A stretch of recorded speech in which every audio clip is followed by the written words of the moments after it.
Rahayu sedulurku kabeh. Beberapa waktu lalu, saya nonton sebuah video ceramah yang cukup bikin hati ini tergetar. Bukan karena isinya mendalam atau menyentuh batin, tapi karena isinya malah mencap budaya Jawa sebagai budaya jahiliyah. Iya, sampean ndak salah dengar. Katanya, budaya Jawa itu isinya syirik, tahayul, bid'ah. Bahkan mirip sama perilaku zaman jahiliyah sebelum Islam datang ke Arab sana. Lah piye iki? Apa iya budaya kita sendiri yang diwariskan dari para leluhur dengan penuh adab, sopan santun, tata krama, malah dianggap sesat, dicap najis, dianggap musyrik. Saya jadi bertanya-tanya, kenapa ya banyak orang zaman sekarang kok mudah percaya buta sama penceramah? Bahkan ketika isi ceramahnya itu bukan membawa keteduhan, tapi justru merendahkan akar budaya kita sendiri. Kok bisa? Wong Al-Quran sendiri tidak pernah menyebut budaya Jawa sebagai budaya sesat. Apakah mereka belajar dari Quran atau belajar dari tafsir yang ribet dan rumit, yang isinya cuma soal sembayang doang, yang dikira itulah sholat? Padahal sholat dalam Al-Quran itu jauh lebih dalam maknanya. Bukan sekedar gerak-gerik badan, tapi bagaimana menyambung antara diri ini dengan nur dari Gusti Allah. Coba renungkan ini. Mungkinkah Gusti Allah yang maha welas asih, yang maha pengasih, dan maha penyayang, tega membebani umatnya dengan aturan-aturan jelimet yang bahkan orang desa kayak kita saja kesulitan paham? Apa iya Gusti Allah cuma bisa dimengerti lewat bahasa Arab dan tafsir para ulama di Timur Tengah sana? Kalau benar begitu, lalu bagaimana nasib wong-wong desa yang sejak dulu menyembah Tuhan lewat cara mereka yang sederhana, lewat tembang, kidung, sesaji, dan laku prihatin? Saudaraku, saya percaya satu hal ini. Islam itu datang ke bumi bukan untuk menghancurkan budaya, tapi untuk menyinari. Islam itu ibarat cahaya, dan cahaya itu tidak pernah memilih-milih apakah dia menyinari rumah Arab, rumah Jawa, atau rumah Papua. Dalam surah Al-Hujurat ayat 13, Gusti Allah sudah jelas ngendika, "Wahai manusia, sesungguhnya kami menciptakan kamu dari seorang laki-laki dan perempuan, lalu kami jadikan kamu berbangsa-bangsa dan bersuku-suku, supaya kamu saling mengenal. Sesungguhnya yang paling mulia di antara kamu di sisi Allah ialah orang yang paling bertakwa." Lah kalau memang begitu, kenapa kok budaya Jawa dianggap najis? Kenapa kita dianggap sesat hanya karena memakai bahasa sendiri, cara sendiri, dan jalan batin sendiri dalam mendekatkan diri kepada Tuhan? Apakah kita lupa bahwa para leluhur kita bahkan sebelum tahu apa itu Islam sudah menjalani hidup dengan laku tirakat, lelaku welas asih, laku nyepi, dan topo batin? Bukankah itu juga bentuk dari ketakwaan? Jadi jangan dibulak-balik. Wong Jawa itu tidak butuh diselamatkan dari budaya mereka. Yang kita butuh adalah kesadaran bahwa cahaya Tuhan itu tidak dimonopoli oleh bangsa tertentu. Islam itu datang ke Nusantara bukan sebagai penjajah, tapi sebagai tamu.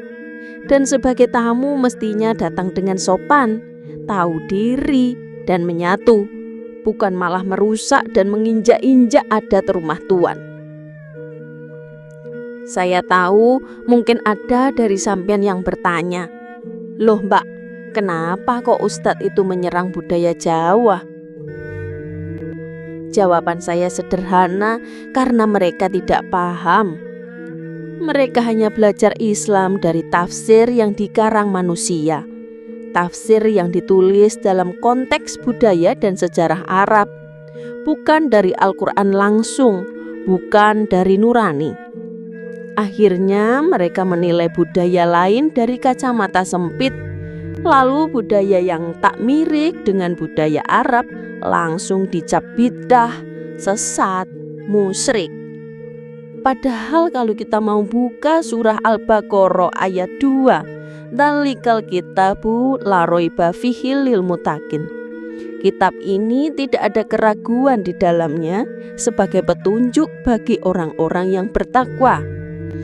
Petunjuk itu, saudaraku, langsung dari Tuhan, bukan dari tafsir manusia, bukan dari hadis-hadis yang ditulis ratusan tahun setelah Nabi wafat. Apalagi dari ceramah-ceramah yang isinya cuma bikin marah, bukan mencerahkan.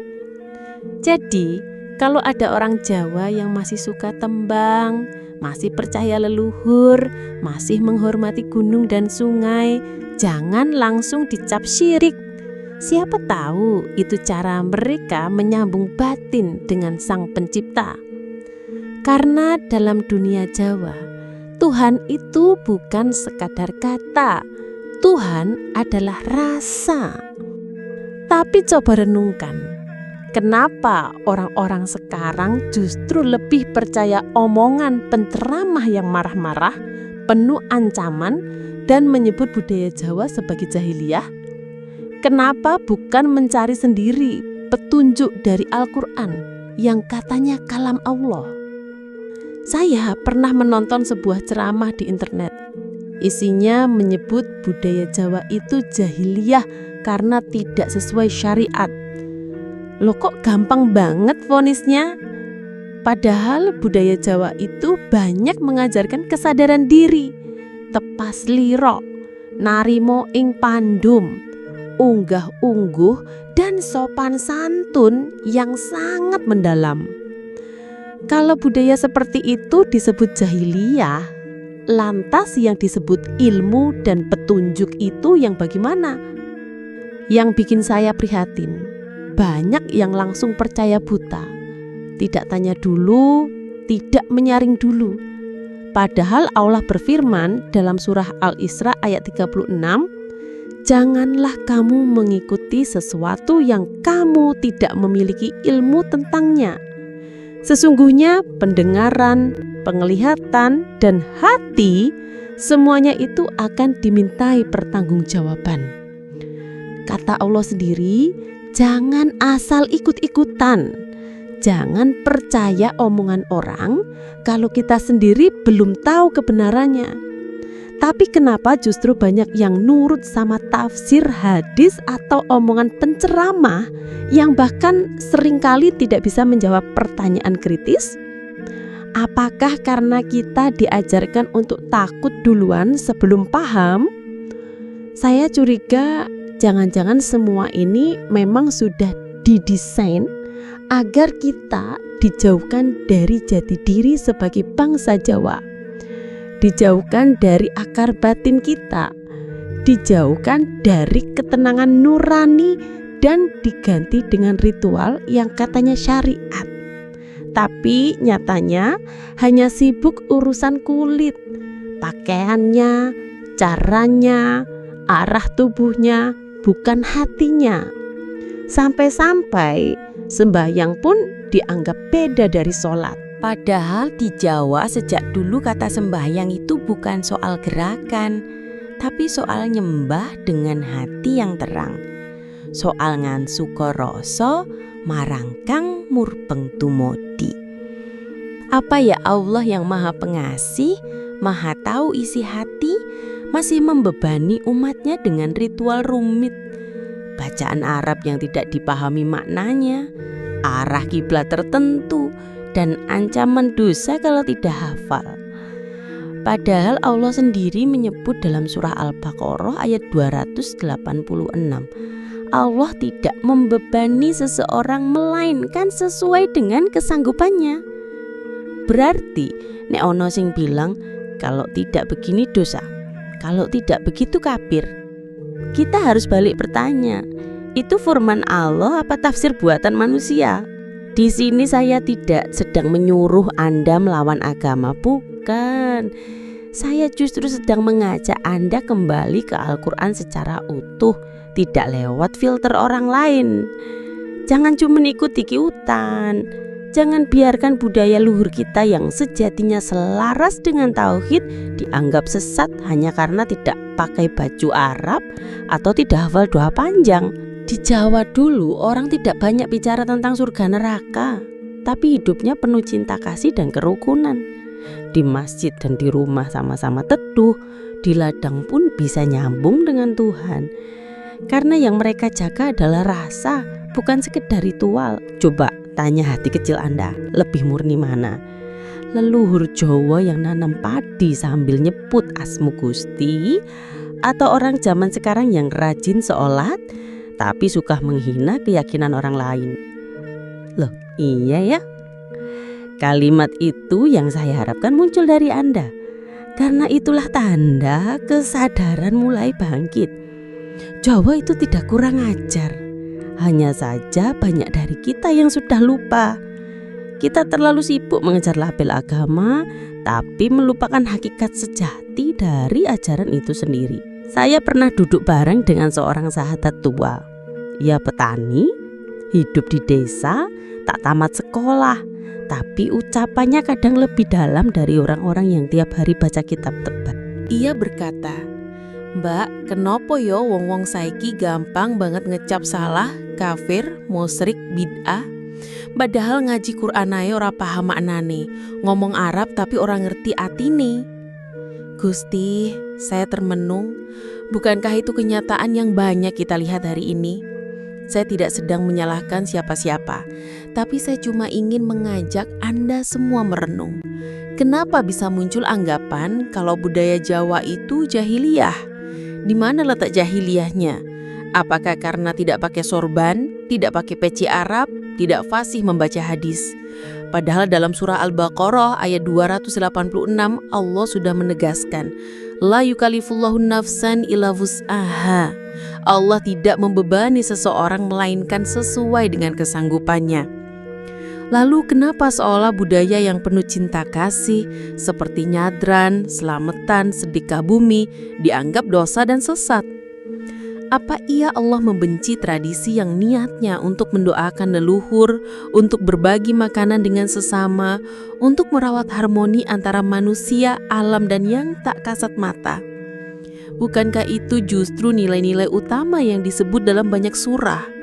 Dalam surah Ar-Ma'un ayat 1 sampai ayat 7 jelas sekali dikecam orang yang hanya mengerjakan ibadah tapi melupakan fakir miskin, tak peduli sesama.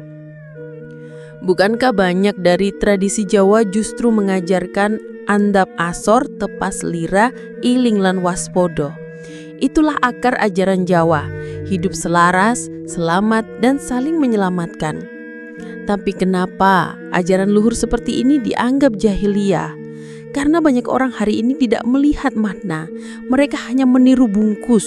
Padahal Quran itu bukan sekadar bacaan, tapi petunjuk, cahaya, penjelasan bagi yang mau berpikir. Dalam surah Al-Baqarah ayat 2, "Dzalikal kitab la raiba fihi undalil muttaqin." Kitab Al-Quran ini tidak ada keraguan padanya, petunjuk bagi orang-orang yang bertakwa. Lalu mengapa petunjuk itu berubah jadi senjata untuk memvonis budaya sendiri? Mungkin karena kita lebih percaya pada ucapan penceramah daripada bertanya langsung kepada Allah lewat Qur'annya. Mungkin karena sejak kecil kita disuruh jangan tanya nanti sesat. Padahal bukankah dalam surah Muhammad ayat 24, "Afala yatadabbarunal Qur'an?" Apakah mereka tidak merenungkan Al-Qur'an? Jadi siapa sebenarnya yang sedang lalai? Saya tahu narasi ini mungkin tak akan didengar oleh mereka yang sudah membangun tembok di telinga dan hatinya. Tapi saya menarasikan ini bukan untuk berdebat.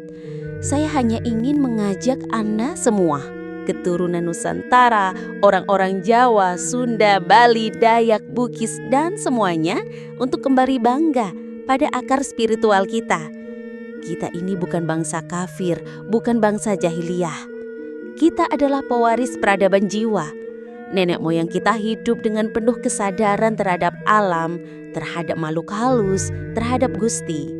Mereka menjaga hubungan batin dengan cara yang halus, melalui tembang laku topo, lelaku riayat, yang hari ini malah dikira musyrik. Padahal belum tentu mereka yang menuduh itu lebih dekat dengan Tuhan. Kita harus bangkit. Bukan bangkit untuk melawan kebencian dengan kebencian, tapi bangkit dengan ketenangan batin, dengan kearifan, dengan rasa percaya diri yang tidak perlu meniru Arab atau Barat atau siapapun. Bangkitlah wahai keturunan tanah Jawa, tanah para leluhur suci. Ingatlah bahwa Gusti ora sare, Tuhan tidak tidur. Tuhan tidak butuh kita meniru-niru gaya ibadah bangsa lain untuk bisa dianggap benar. Yang Tuhan butuhkan adalah kejujuran hati, ketulusan laku, dan kasih sayang kepada sesama. Jadi mulai hari ini mari kita renungkan, mari kita baca lagi Quran itu dengan mata batin kita sendiri. Jangan hanya bergantung pada tafsir yang dibuat orang ribuan tahun lalu di tanah yang budayanya jauh berbeda. Karena Gusti itu maha dekat. Dan bagi saya pribadi, Gusti itu hadir paling nyata lewat angin yang berembus di sawah, lewat suara gamelan di malam selukuran, lewat doa ibu saat membuat jenang merah putih. Disitulah surga kecil itu bersemayam, disitulah rahmat Tuhan turun. Bukan lewat suara yang membentak dari atas mimbar, tapi lewat getar rasa yang mengalir diam-diam dari jiwa yang tak ingin menyakiti. Rahayun untuk Nusantara, rahayu anak-anak Jawa, rahayu untuk semua yang masih percaya bahwa Tuhan bisa dijumpai dalam diam, dalam kelembutan, dalam budaya kita sendiri. Jangan lupa like, share, dan subscribe agar channel ini tetap hidup dan berkembang. Kalau Anda merasa narasi ini menyentuh, Anda juga bisa dukung lewat fitur Super Thanks untuk mendukung konten spiritual dan budaya kita ke depan. Sampai jumpa di narasi berikutnya. Semoga ini dapat bermanfaat bagi kita semuanya. Semoga cerita ini bisa sebagai refleksi, apresiasi dalam kita belajar, sehingga kita dapat belajar mana hal yang positif yang bisa kita gunakan dan mana hal yang negatif yang bisa kita harus hindari, dengan bertujuan untuk lebih baik lagi ke depannya dalam kehidupan kita. Dengan Subosito Jawa dari pembabaran Primbon Jawa, hasil waris nenek moyang Jawa kita, semoga dapat bermanfaat buat kita semua. Dan saya doakan panjenengan semua berkelimpahan rezeki, rejeki, serta sehat dan panjang umur. Amin ya rabbal alamin. Salam rahayu, bagas kerwarasan, kawilujengan buat kita semuanya. Akhir wassalam wabillahi taufiq wal hidayah. Wassalamualaikum warahmatullahi wabarakatuh. Ger, kowe anak putuku kabeh, ayo sinau babagan Primbon Jawa neng channel Hendri Kim Yong iki. Bener Ger, ben uripmu kabeh bisa temoto, tentrem, ayem. Nek do pengen sinau weton Primbon Jawa langsung wae nek channel YouTube Hendri Kim Yong. Bener, aja nganti lali di subscribe, like, komen, dan share. Ya.